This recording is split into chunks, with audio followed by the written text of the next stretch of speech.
next candidate is running for Georgia House seat to represent parts of our district. Please welcome Eric Gisler.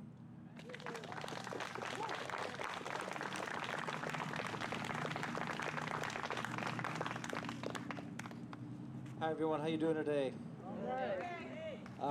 So they wanted me to try to get the crowd going a little bit. So let's get a little bit of activity here. When I say enough, I want to hear back. Is enough? Enough. Enough. Enough. Enough. All right, thank you. So I got a whole list of things. A lot of this stuff's already been touched on today, but I'm going to step through.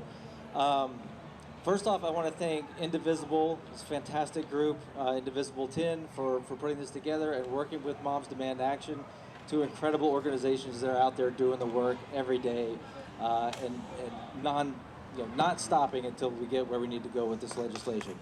So thank you very much. I am, for those who don't know, I am a gun sense candidate. I do have the endorsement. Sorry, I'm a little bit tired, but I'm not going to close all day. I have the endorsement from Moms Demand Action, every town, for gun safety. So I am a gun sense candidate, and I am one of those people that if I can get elected, I do want to go and put these legislations, at least at the state level, in place. So one thing I want to say is, Indivisible, Moms Demand, they're nonpartisan organizations, right? And I think that makes sense because gun violence is nonpartisan, right? We all know, Dr. Priest was up here talking before, it affects everyone, right? It doesn't matter your political persuasion, doesn't matter anything. Everyone gets affected by gun violence. The unfortunate thing is that the solutions, or any discussion of solutions, has become a very partisan thing. So, a couple of things that we've talked a little bit about already, but I'm gonna bring them up again. There's one party in this country that is trying to get things done, right? At the state level, there was legislation put up last session, two bills that didn't make it very far. One was put out by Dr. Michelle Au. She's a Democrat out of Alpharetta. She put forth a bill that would criminalize leaving guns accessible to minors, right, to toddlers. I think it was even focused at the toddler level. That bill got one hearing in a committee and went nowhere, right? There's another bill put forth by some Republicans, actually, that was a tax credit for safe storage devices and gun safety, oh, there she is.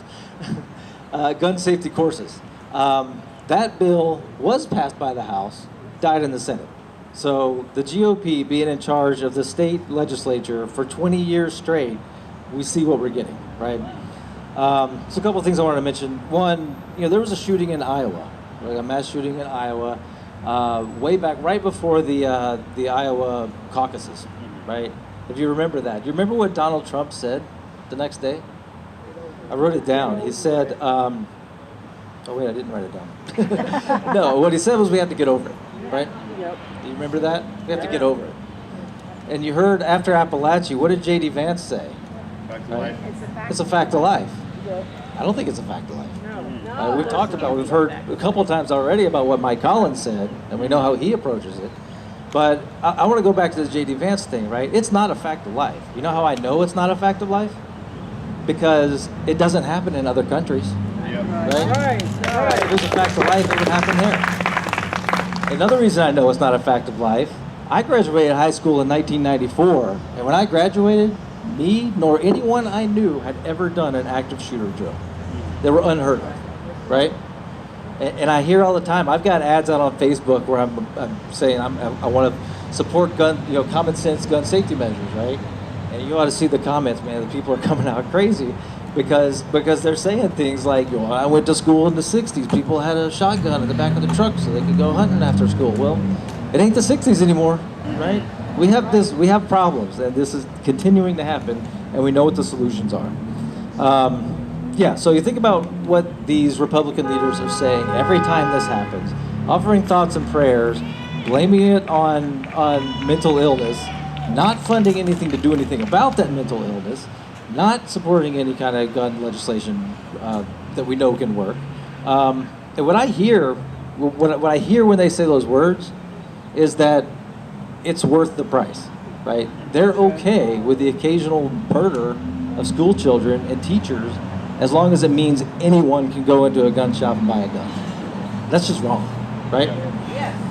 So, so it's not a fact of life. I want to talk about some things that we know, right? So we know in countries where they take this more seriously, they don't have this problem. This is kind of a uniquely American thing, right?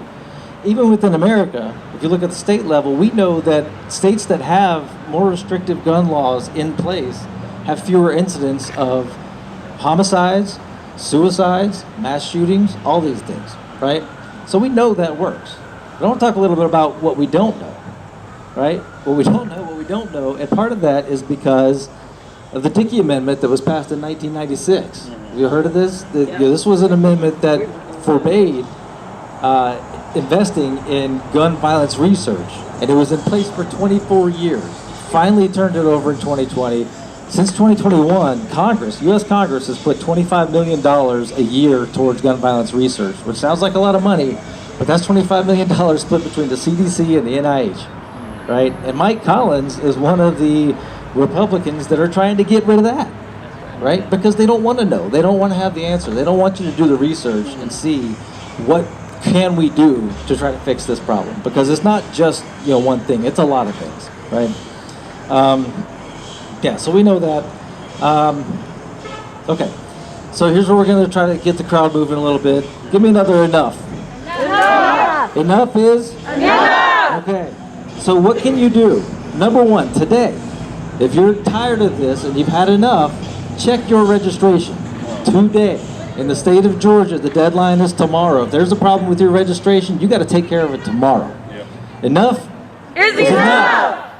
Right, so the next thing you could do is vote for federal candidates. Lexi Doherty just showed up over here. I know she's had a busy day today. We need to send Lexi to replace Mike, because Lexi will take care of this stuff. She will vote the right way on these things. I know she will. We've talked about it. So enough is enough, right? Enough. So the next thing you could do, vote for Kamala Harris, right? Vote for someone who believes this is an issue that we need to address, right?